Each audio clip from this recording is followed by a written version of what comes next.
We were at a party and everyone heard me and AP insulting my hubby. He didn't let it go and did this. I never imagined that my first time on Reddit would be to seek advice on my broken marriage and what to do with my vengeful husband. My desire to have risky fun and mock my marriage has left me in the worst possible situation. My AP and I made a huge scene of mocking my husband at our friend's pre-wedding party, and in return, my husband acted out of spite and ruined my image in front of over 150 people. I do not think I can ever recover from what that man has done to me. But do you know what might be worse? What my AP and I did to him? It was not planned by my AP, but it was definitely embarrassing, and my husband didn't take it lightly at all. Please, I do not want to be told that I had this coming. Since when did a little bit of fun have to be so consequential? Just like my username displays, I wish to be called Miley. I'm 30 years old and I have been married for just 3 years. My husband, however, is 2 years younger than me. He is an entrepreneur and I am a baker. The age difference between Darian, my husband, and I is the main reason I married him, to be honest. I wanted to marry a man I could control and wrap under my finger because I didn't want to be controlled. I met Darian from our friend group years ago. We were just friends before it casually turned into a relationship that led to marriage. I had eyes for someone else in the group, but I didn't date him because I felt like he was too controlling and irrational. Apart from his behavior, my friends never liked him. Of course, even in the friend group, we had cliques, and my clique wasn't his biggest fan. I thought it was just jealousy at first because, to be honest, he's kind of living fine, but I then discovered that there might be more to it. His name is Fred, by the way. And even though a lot of the men were threatened by him, they couldn't say otherwise because he literally paid for all our trips. But after my marriage to Darian, my crush for Fred didn't go away. Of course, I felt nothing for him during the early weeks of my marriage because I was still stuck on the honeymoon vibes. That is until 1 year after my marriage when we met again. Darian and I decided to see our friends after a long time, and we went to a club to see them. Fred and I always flirted with each other before, and it almost became a problem when I started dating Darian, but I made him understand that there was nothing between Fred and I. Darian believed me after he noticed the distance I gave Fred, and that's how that scandal didn't live to see the light of day. But when I met Fred at the club, I knew there was going to be trouble in my marriage. Don't get me wrong, marriage with Darian isn't bad. The only problem is that no matter how okay our marriage was, I kept thinking about Fred whenever I saw him. I wrote it off as a normal crush at first, but with time I began to understand that it was starting to be lust.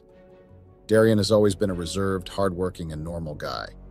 He's what girls would describe as a safe option, and that's why I went for him. He's respectful and reasonable and doesn't disrespect me. I chose him because I thought I could live easily with him. But then I discovered that even with my marriage to Darian, I couldn't stop thinking about Fred, and that's where the problem began. Now Fred is my biggest nightmare, and I am more scared of him and the thought of ever having anything to do with him. Back then, it was even harder to keep my feelings a secret considering the fact that we were all in the same friend group. Fred, on the other hand, didn't care that I was married and needed boundaries. He kept stealing glances at me and flirting once in a while. Well, in his defense, I didn't do anything to stop him from flirting. Instead, all I did was encourage him and give him green lights. At first, I thought that it was just harmlessly fun, but I had no idea that the risky, flirtatious gestures were getting noticed by a lot of people. I had no idea that with each boundary I crossed with Fred, my marriage suffered a painful blow. I managed to keep things platonic until our second wedding anniversary, where I discovered that Darian had been harboring a lot of questions. He was very confrontational that day when he asked me if I was aware that people were whispering behind our backs. Of course, I already knew that, so I tried to gaslight him and make it seem as though he was exaggerating. But I didn't get the reaction I expected out of him. He didn't find my actions funny at all. Instead, Darian made it clear that he would not tolerate any form of cheating or disrespect. I will not lie, guys. I was deeply shocked. I had never been on the receiving end of Darian's anger until that day. I never expected the level of rage he showed. When I saw how he reacted, I knew that it was a sign to take a step back and not play with him. Even though I was already smitten with lust for Fred at that stage, I knew that I would choose my marriage over him. The truth is that no matter how much one wants to cheat, your rational mind still tries to save you. I knew that Fred wasn't ready to commit and that risking my marriage for him would just be stupid. But that didn't stop me from flirting with him. It just made me smarter at it.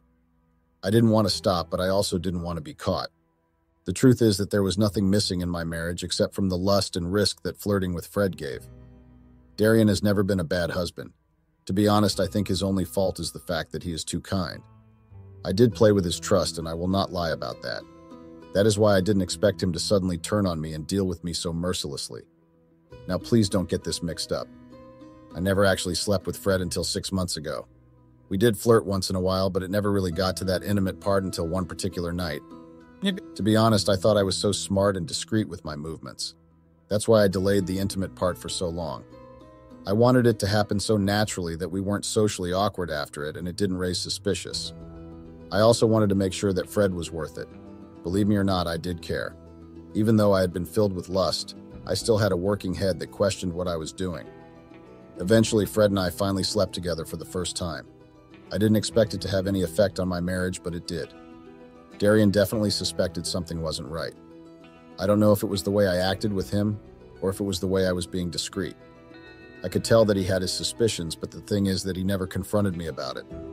One thing about Darian is that he likes to be sure before he acts. And Jay think that's what went down in our marriage. I noticed that he withdrew a lot and stopped being a gentleman precisely. There was just this weird aura and weird behavior he gave off. He stopped getting me gifts and stopped putting in effort in our date nights and couple conversations. In fact, let me out it simply that he stopped caring. It was almost like I was the one who started chasing him in the relationship and not the other way around. We were living in the same house, but there wasn't that spark to it. If you're wondering why I cared, then you just be joking. When I decided to cheat, I didn't cheat because I wanted to end my marriage. I just cheated because I needed the fun and risky feeling. Fred was just a phase for me, a few minutes pleasure whenever we met. I still wanted to feel married and happy, so when I didn't have that, I panicked. I panicked and decided to speak to Darian about it. I asked him if there was a problem, and I did it so confidently that I didn't expect the turnaround of events. I went to him thinking I would come out of the conversation as the winner, but instead Darian shocked me. I'm fact, GE threatened me.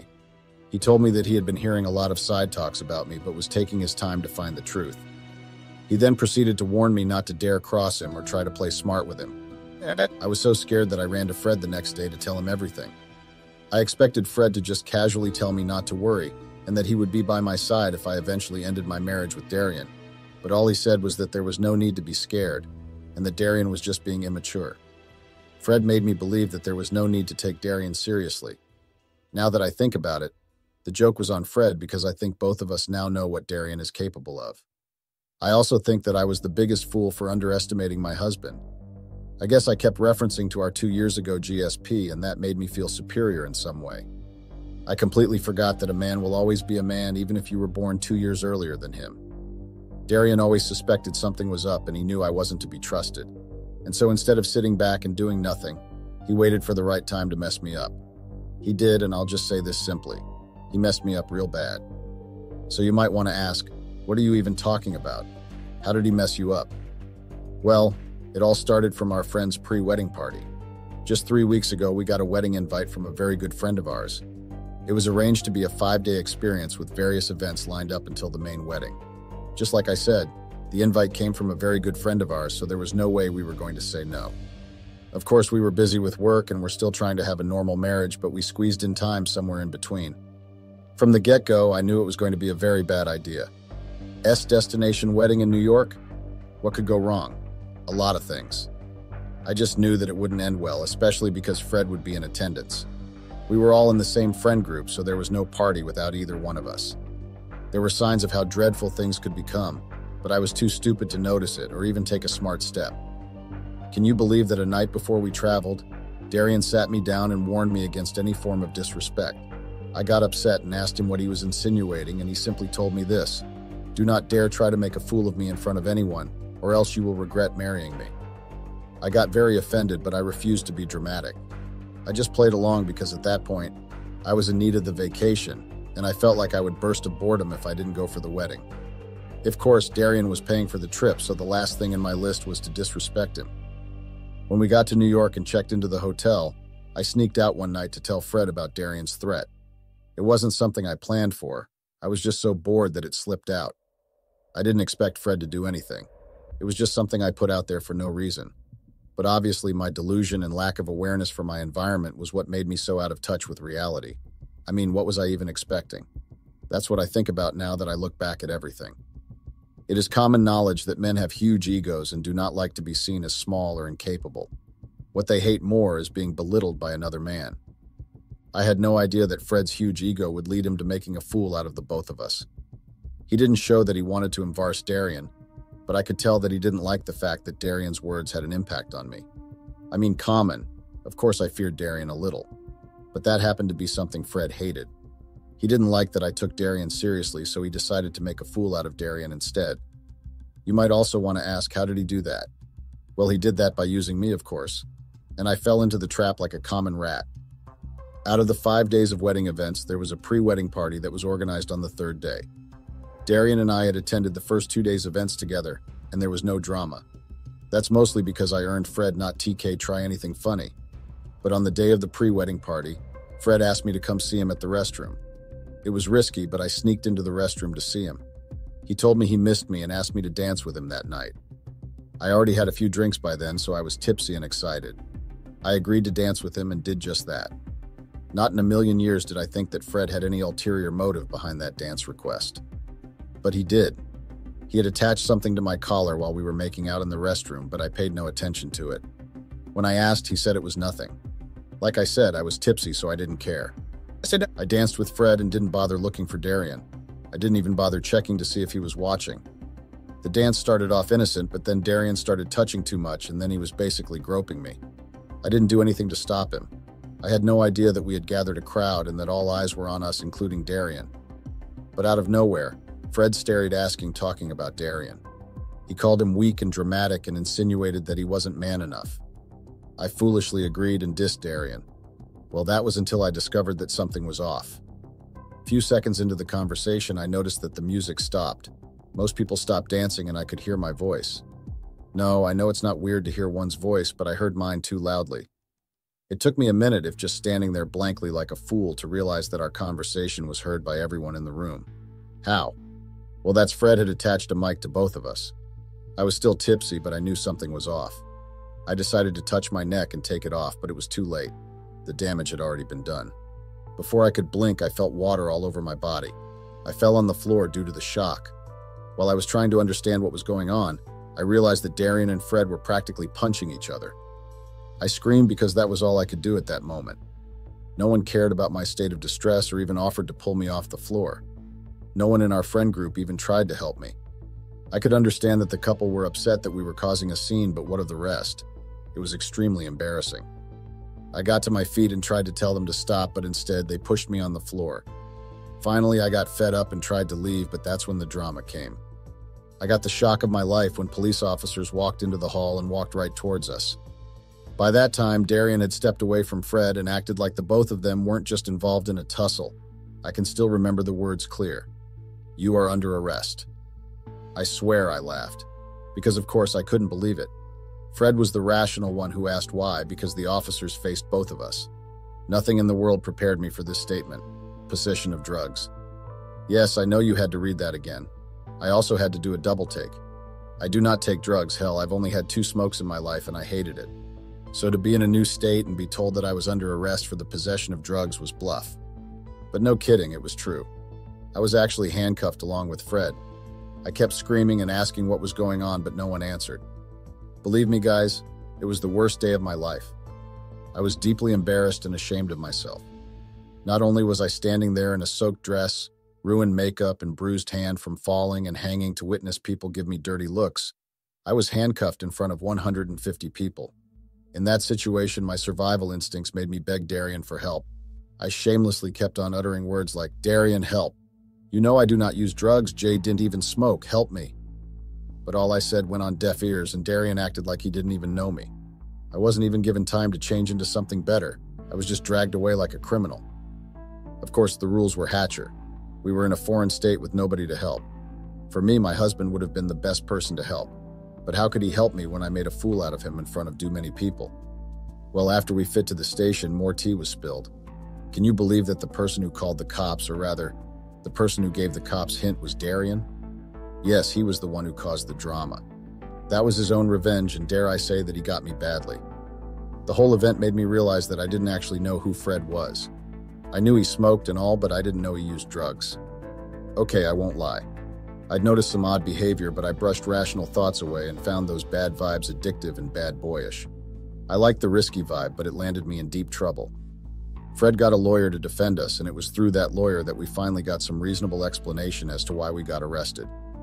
First of all, at that moment, I was extremely angry at Fred. I am still livid, but I had to pretend to be okay. I didn't have money to call a lawyer, he did, so I just had to play along. It took me by surprise when I discovered that Fred had purchased drugs from someone in New York when he came, and Darian had used that as an opportunity to bring him down. Can you believe that almost everyone was aware that Fred was a drug user except me? Or maybe I was just too smitten by him to notice. It finally made sense, and I understood why most of my friends warned me to stay away from him even before I got married. The source of his wealth and extravagant spending never made sense, but it finally did. So Darian was aware too, but he refused to tell me because he wanted to teach me a lesson. He used this information to keep an eye on Fred, and finally, he got Fred badly. If you're wondering why I got arrested, they claimed that I was suspected to have purchased it with him, but honestly, I know that's Darian's doing. I was eventually released, and I literally ran away. I took the next flight back home. Fred, on the other hand, was charged to court, but his lawyer later settled and he had to pay a huge fine. I clicked his number immediately because there was no way I wanted to have anything to do with an addict. But I came back home to chaos because my belongings were waiting for me in the garage. I tried to speak with Darian, but he refused to listen. Can you believe that? Darian acted rashly, if you ask me. What could have possibly made him go that far? He could have just warned me about Fred's addiction. Why did he have to put me through hell? As if the humiliation was not enough, he sent me out of the house knowing fully well that I had nowhere to do. Our friend group was still in New York for the after-wedding activities, and they were all so angry that no one even picked my call because of the scene I caused. Like I was the only one who caused drama. I need help on what to do because I'm sure Darian's next step is divorce, and that would completely break me beyond repair. Update. 4 months later, and I'm here with an update. No advice was able to save my marriage. But to be fair, you all only lashed out. No one actually tried to help me. Anyway, I was served divorce papers and I signed them because I didn't want any more embarrassment. I actually became a meme on our WhatsApp group chat because people recorded me on the floor. The whole incident made me know why true friends. Of course, I exited the group and ran back to my parents. They hate me right now, but they can't kick me out either. A part of me tried to settle with Fred, but my parents talked sense into me. Number one, he set me up with that Mike thing. He ruined my marriage and caused all this. Number two, I don't know if he's even a sane person. What if he decides to hit me one day and blakes it on substance? And then number three, he's never shown interest in commitment. So I guess I did end up risking my marriage for a few minutes of pleasure and useless fun. Darian never forgave me for making fun of him, and his revenge still hunts me till this day. I never thought I would get caught, but what's even worse is that I never thought the weight of my actions would crush me this hard. This is crazy. I'm so shocked and ashamed because my experience was heartbreaking. How will I even be able to explain this to anybody that my marriage ended because of a harmless concert? I lack words because it sounds funny and at the same time stupid. My husband and I got divorced because I was hitting on other guys at the Taylor Swift concert he spent his money on. I was just admiring them and had a dance with a few. Not like we did anything other than that. I couldn't be more surprised about the aftermath of that night. Up till now, I still can't wrap my head around what happened between me and my husband. He served me divorce papers for a harmless dance? Come on, this is wild. Lately, I have been beginning to suspect that he had this planned out all along. If not, tell me how my husband would send me packing and divorce me 2 days after we attended a concert? This is crazy. Hello Reddit, my name is Lulu. I am a 24-year-old entrepreneur. My husband's name is Josh. He is a 25-year-old coffee shop owner. My husband and I have been married for a year and 6 months. Yes, we haven't been married for that long. I won't be dueling much on how we both met because that won't be necessary. It's quite a long build-up and I wouldn't want to bore you all with it. But just so you know, Josh and I met on a Tinder date app. And yes, just like everyone normal couples, Josh and I fell in love when we both met ourselves physically and got married to each other, and the rest was history. Josh and I had a lot of things in common. One of them was our love for Taylor Swift. We both were huge fans and we also attended lots of her concerts together. In fact, Josh and I often used Taylor Swift's concert as our date when we were just getting to know each other. It was lots of fun. It was our way of bonding more with each other. We didn't stop when we got married, but then again, I never knew that the same concert we both attended would be the one that would ruin my marriage. Honestly, it sounds like a dream to me right now. It all started when Josh and I planned on attending one of Taylor Swift's concerts like we usually do. My husband and I were beyond excited to go to the concert together. We had been counting down the days, listening to her songs on repeat and planning our outfits. We both looked forward to the concert for months. Josh and I were both huge fans and couldn't wait to sing along to all of our favorite songs together. I had even splurged on floor seats so we could have an up-close and personal experience. It was going to be a night to remember, or so I thought. Getting hold of that ticket was a huge one. We had trouble getting a ticket because it kept selling really fast. At some point, we lost hope if we were going to attend. But we kept believing and kept counting to the D-Day, even though we didn't have any tickets a month to the concert. However, my husband and I managed to get 2 for ourselves due to the help of one of his friends, David.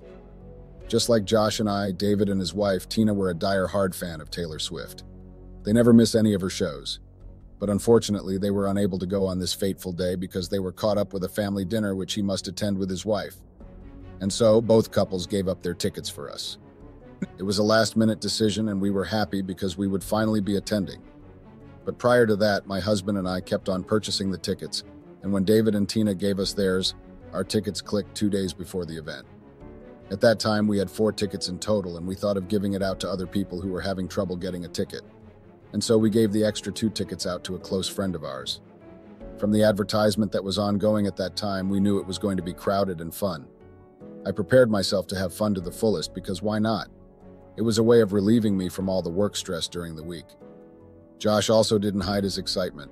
In fact, he closed the shop early that day so we could go on time and get a good spot where we could see our favorite Taylor Swift. So fast forward to that day. As planned, we were able to get there early. But as at that time it was already crowded, the massive turn-up was amusing. Of course, who doesn't like Taylor Swift? As we arrived at the concert venue, I could feel the excitement building up inside of me. My husband and I both stepped into the crowded arena. The energy was contagious.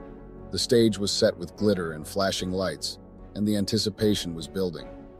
As we made our way to our seats, I couldn't help but feel like a giddy teenager again. My husband and I were dancing and laughing in line, eagerly waiting for the curtains to open so we could see her. But at that moment, I started to feel a bit anxious. The energy in the arena was overwhelming, and I couldn't help but all of a sudden I started to feel a little out of place. My husband noticed my unease and wrapped his arm around me, reassuring me that everything was going to be okay. But as soon as Taylor Swift stepped onto the stage and started performing, something inside of me shifted. I couldn't explain it, but I suddenly felt this urge to let loose and have a good time. It was like I was under some sort of spell. I started dancing and singing along, but it wasn't long before I took things a little too far.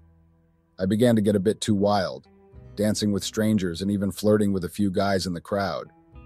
The combination of her powerful lyrics and the adrenaline rushing through my veins made me feel invincible. And that's when the trouble started. I started dancing and singing along, completely losing myself in the moment.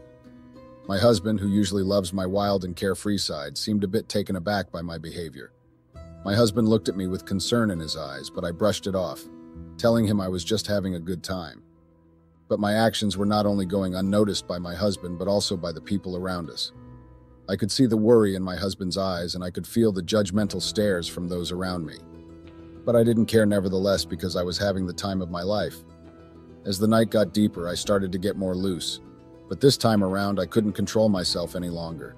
The night was crazy. Everyone was happy and merry. There was lots of dancing and singing. Josh acted out of place because he couldn't understand what was wrong with me at that moment. But he went with the flow, and we both danced together.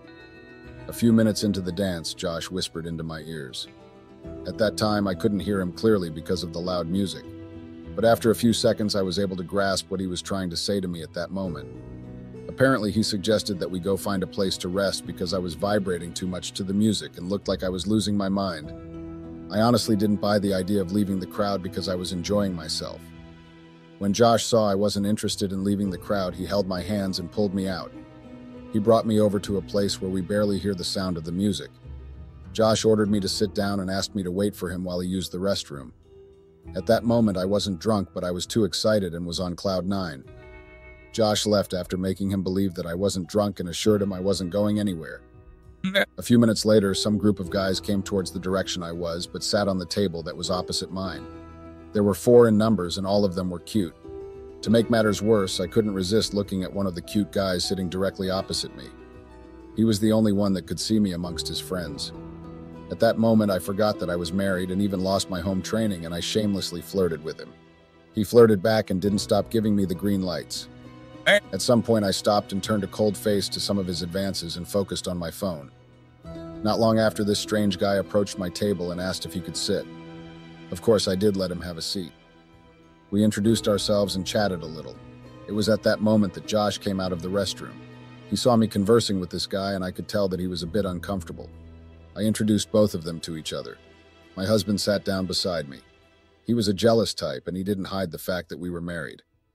At that moment, Josh wrapped his hands around me and kept giving this daring look to this random guy.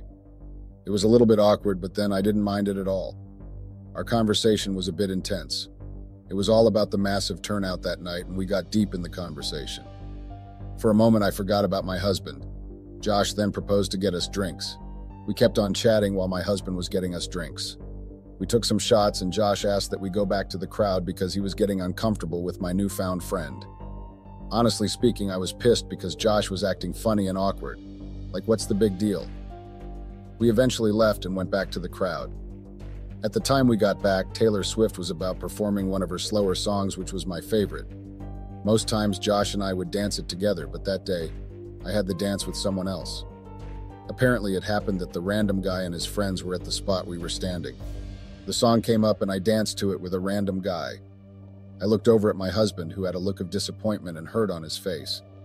It was then that I realized how my actions were affecting not only him, but our relationship as well. He couldn't help but watch me. Not long after, I went over to his place and told him it was just a dance and nothing serious. I also danced with a few other groups of random guys at that moment, not caring who saw. My husband, on the other hand, was livid. He could see where the night was headed, and he was not happy about it. He tried to talk to me to remind me that we were there together and that I was acting out of line. But I just brushed him off and continued my flirtatious behavior. By the time the concert ended and we were walking back to our car, my husband's mood had completely shifted. He was quiet and distant, and I could tell he was fuming. But I didn't care. I was still on cloud 9 from the concert, and I didn't want anything to ruin my high. Usually my husband and I both analyze everything that went down after the party, but this fateful day, he left me to do the talking and gave me a deaf ear. He was not interested in what I was saying. If he had his way, he could have hit my head to the wall. Josh kept giving me a cold shoulder. The more I talked, the more he got angrier. Anytime Josh is pissed or furious, the veins of his head become more visible, and that moment it comes out more. He felt like punching something, and I quickly gave him space so he wouldn't use my face to practice, and I stopped talking. Just when we were about to enter the car, I asked him if everything was okay. But guess what? That was when Josh unleashed his anger on me. My husband yelled so loud that everyone that was outside started staring at us. Josh even gripped my hand so hard that I was very surprised. At that moment, I tried to let go of his grip, but it was difficult. Josh called me all sorts of names. He told me how I disrespected him in the concert and how I had the audacity to make fun of him by flirting and dancing with random guys. I told him it was just a harmless dance, and he gave me another hot slap. My face became red and hot. I couldn't bear the pain because it was painful.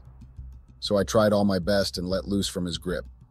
We got into a heated argument to the point that the security had to come chase us from that spot. We got into the car and Josh drove off. While we were going home, Josh drove roughly and was at a high speed. I got scared and started praying and begging to stop, but all on deaf ears. When we got to the place we were supposed to turn to our house street, Josh made a U-turn. I asked him why he did that and where he was taking me to, but he didn't say anything. Before I knew it, we were in the middle of nowhere. Josh stopped the car and got down. He then proceeded to the passenger seat and ordered me to get down. It was as if I was dreaming because I didn't understand why Josh brought me in the middle of nowhere and ordered me to get down from the car. I looked at him and asked if this was a joke and told him to stop it because it was too expensive and I wasn't finding it funny at all. I sat still and didn't step out. But then Josh pulled me out in such a way that I fell face flat on the ground. He then told me to find my way home, or better still, call those guys I danced and flirted with to come rescue me. My husband also told me this was just a tip of the iceberg because more awaits me, and this was one of the punishments he planned out for me for having the guts to make a fool out of him, and he zoomed off. I couldn't believe what I heard from Josh and couldn't believe my eyes either. I kept asking myself if this was the husband I married because Josh was never like this. I still don't understand how dancing with random guys will get Josh so furious the way he did. I saw it as a normal thing people do, but Josh's was different and took it personal. Like, really? Come on, this is so funny and unbelievable. At that moment, I was stranded. I didn't even know where I was because I had no signal on my phone to check the Google map. I checked the time and it was 12 minutes past 11 p.m. It was very late and the streets were quiet. Hardly you find anyone? To make matters worse, I didn't know where I was. The weather that day wasn't friendly. It was very cold. Josh left me stranded in the cold in the middle of nowhere. No phone signal and my battery was getting low. I managed to walk to a place before I was able to find a supermarket. Luckily, they were still open and I went there if I could get some help. I approached the store attendant and she was quite friendly with me. I narrated how I got here and told her how stranded I was.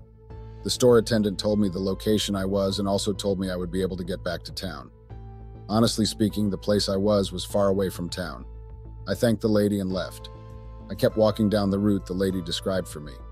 It was difficult because there were few streetlights that were working that day. But all in all, I managed to get back home around 1 a.m. I knocked at the door, but Josh didn't open up. He knew I was the one, but didn't open the door for me. I kept on calling and shouting out to him, but he refused to come out. I was so angry. The cold really dealt with me that day. The next morning, I woke up with a bucket of water being splashed on my face. Apparently, Josh was washing his car that day. It was a Saturday morning, and he usually washed the car himself. On weekdays, he takes it to the car wash. He knew I laid beside the car, that was why he splashed me water. I quickly woke up and stood up all drenched up. I was very annoyed. I asked him why he did that, but he asked me to shut up and get out of his house. At that moment, I knelt down and began pleading for him to forgive me, but he walked out.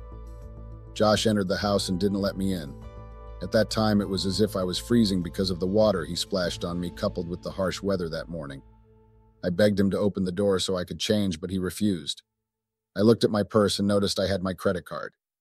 Immediately, I went to a nearby boutique and got changed. I also went to get something to eat because my stomach was grumbling because I was very hungry. After I was able to get something to eat, I called Tina if she was home, and luckily she was. Apparently, David and Tina's family dinner was just for the Friday night that clashed with the concert. I went over to her place and explained things to her and her husband. They both promised to help me and also follow me back home to talk to my husband the next day. I got a sign of relief, hoping to get back with my husband. I counted hours to the next day because I was anxious but optimistic at the same time. I was restless and couldn't sleep at night that day. The next day, after we had breakfast, we got dressed, and in less than 30 minutes, we were at my house. We knocked, and this time Josh opened the door because David was a close childhood friend to him. We got inside, and I started pleading with Josh. Tina also joined, and David shipped in, but my husband refused. He told them how disappointed and disgusting he was just by looking at me. Josh also told me how my presence irritated him. He told them everything that happened and also said he was no longer interested in the marriage. I was shocked and surprised. I couldn't comprehend all that my husband said. He told David and Tina not to waste their time because his mind was already made up. Every means to get Josh to reconsider his decision were all in vain. He also told me how disappointed he was in not being able to get the divorce papers ready because it was the weekend. His lawyer asked him to exercise patience till Monday.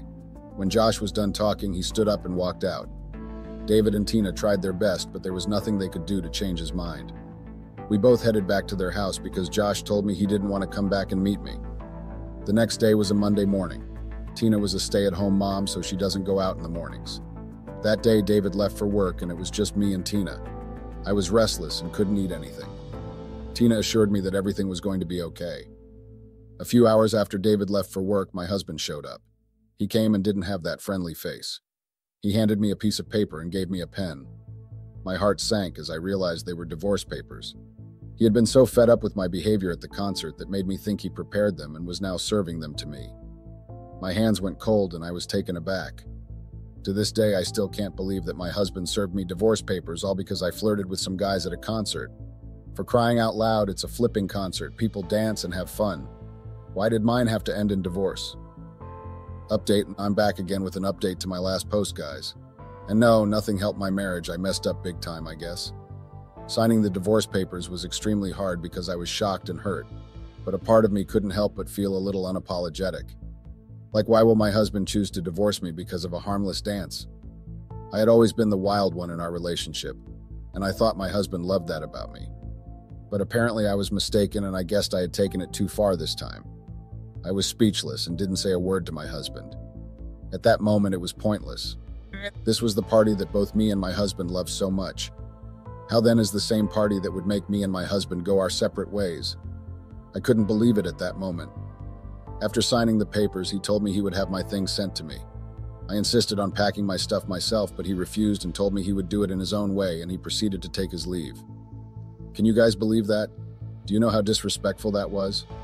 I didn't even get a chance to get my things out of the house myself. He was the one who did it for me. G literally threw me out of the house like a common woman. I can still remember the moment I watched my husband walk out the door. I knew deep down that I couldn't blame anyone but myself. I had let my wild side take over, and now I was paying the price. And as much as I wanted to be unapologetic, the truth was I was sorry it had come to this. But it was too late then because nothing could change my husband's decision, and all I could do was learn from my mistakes and move on. I still have cold feet for concerts till now. I don't even want to attend any concerts until further notice.